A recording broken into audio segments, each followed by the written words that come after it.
कळंबोली वसाहतीमध्ये पाण्याचा पुरेसा साठा उपलब्ध असूनही केवळ सिडकोच्या अधिकाऱ्यांच्या हलगर्जीपणामुळे स्थानिक नागरिकांना तीव्र पाणी टंचाईचा सामना करावा लागत आहे, अशी टीका भाजपचे जिल्हा चिटणीस रविनाथ पाटील यांनी सोमवारी सिडको कार्यालयावर काढण्यात आलेल्या धडक मोर्चावेळी केली। Kalamboli sector KL4 sector 4E परिसरातील भागात 8 दिवसांपासून पाणी पुरवठा पूर्णपणे ठप्प झालेला असून शेकडो कुटुंबावर अक्षरशः पाणीबाणी उडावली आहे। लोकांना जेवणासाठी, पिण्यासाठी तसेच बाथरूमसाठी देखील पाणी उपलब्ध नाही। वारंवार तक्रारी करूनही सिडको प्रशासनाने ठोस उपाययोजना न केल्याने नागरिकांचा संताप उफाळून आला आहे। कळंबोलीतील या गंभीर पाणी प्रश्नाकडे प्रशासनाचे लक्ष वेधण्यासाठी सोमवारी आमदार प्रशांत ठाकूर यांच्या मार्गदर्शनाखाली भाजपच्या वतीने सिडको कार्यालयावर धडक मोर्चा काढून सिडको पाणी पुरवठा कार्यकारी अभियंता प्रफुल्ल देवरे यांना जाब विचारण्यात आला।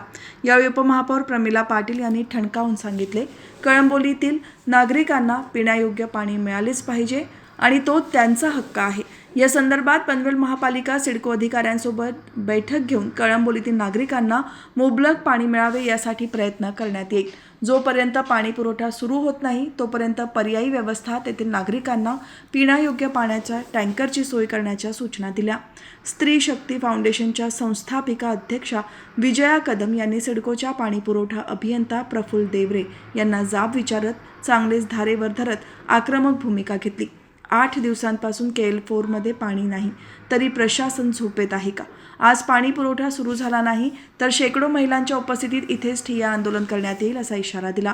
यावेळी सिडको पाणी पुरवठा कार्यकारी अभियंता प्रफुल्ल देवरे यांनी माहिती दिली की सेक्टर 4E येथील पाईपलाईनमध्ये मेन वॉल्वचा भाग अडकल्यामुळे निर्माण पाणी पुरवठा बंद होता। आज संध्याकाळपर्यंत आम्ही पाणी पुरवठा सुरळीत करू असे आश्वासन दिले। या धडक मोर्चावेळी गणेश लाड, तुकाराम तरसे, शरद मोहिते, निखिल कारेकर, राम पवार, विलास पाटील, मीना जांबुर्णे, स्वाती राळे, पुष्पा राळे यांच्यासह नागरिक मोठ्या संख्येने उपस्थित होते। खरं तर कळंबोलीमध्ये पाण्याचा प्रॉब्लेम नाही आहे। पाण्याचा प्रॉब्लेम ना म्हणजे पाण्याचा स्टॉक आहे। यांना जेवढा पाणी पाहिजे कळंबोली शहरापुरता तेवढा पाण्याचा इथे नियोजन आहे। फक्त या ज्या अधिकाऱ्यांचा हलगर्जीपणा हा या कळंबोलीला भोगावा लागतो आहे। पाण्याचा मेन पॉवर इथे पहिली गोष्ट मेन पॉवर नाही आहे। इथे एक अधिकारी बसलेला आहे, त्याच्या हाताखाली एक स्टाफ दिलेला आहे। इथे शनिवार रविवारी कोणी बघायला नसतो।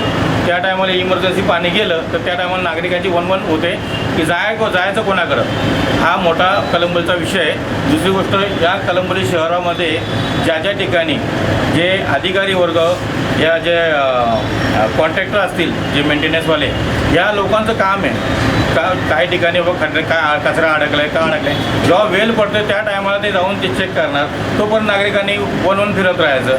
हे अशा यांचा निष्कर्षपणा याच्यामुळं कळंबोलीला आहे दिवस। आणि महानगरपालिका सिडकोमध्ये आमची खरंच भरड होते आणि काय डिसिजन घ्यावं पाण्याचं।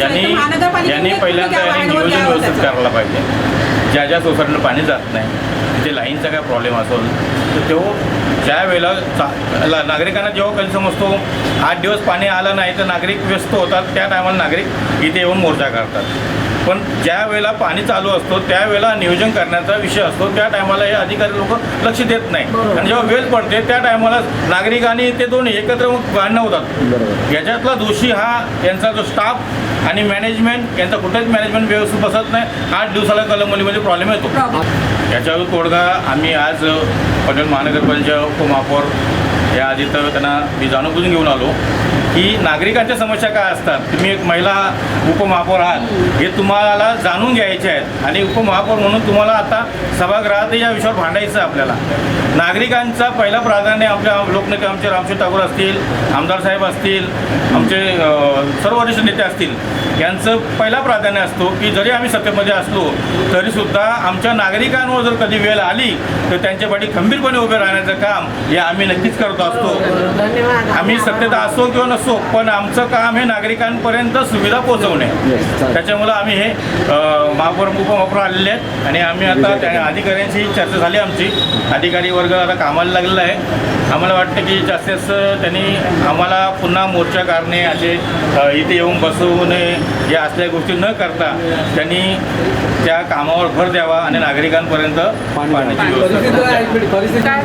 आज इथे सिडको ऑफिसमध्ये सर्व महिला आणि पुरुष सगळे आलेले आहेत. त्यांनी जी समस्या मांडलेली आहे ती नक्कीच मी पुढं सभा होईल त्या याच्यात मी नक्कीच निवेदन देईन का कळंबोलीमध्ये पाण्याची कमतरता आहे.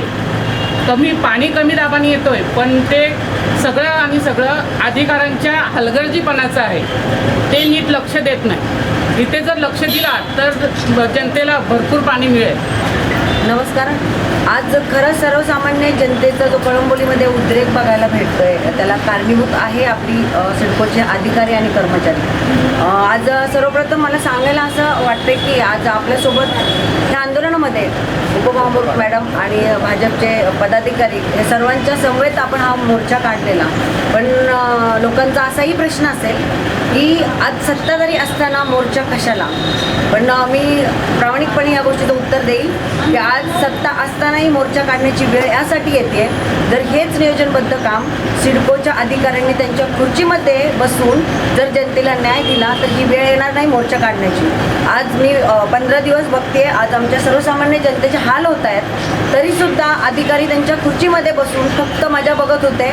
काल जेव्हा हा प्रश्न उचलला गेला त्यानंतर यांना जाग आली आणि रविवारच्या सुट्टीच्या दिवशी आपल्या ज्या कामगारांना काम लावून तब्बल 8 तास काम केल्यानंतर त्यांना एक थोडासा प्रॉब्लेम सापडतो. एका लाईनीमध्ये काही पाठ भेटतोय की तो अडकल्यामुळे पाणी आलं नाही. आजही काम चालू आहे. आजही काही ठिकाणी कचरा सापडलेला आहे. मग आत्तापर्यंत यांना जाग का नाही आली हा माझा प्रश्न राहील.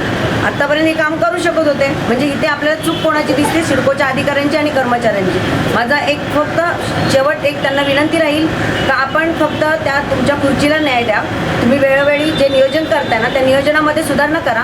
कुठे काही अडचणी येत असेल तर सर्वसामान्य जनता म्हणून आम्ही सगळेजण सहकार्य करू. पण आमच्या जनतेला पाणी वेळेत भेटलं पाहिजे ही माझ्याकडनं विनंती आहे.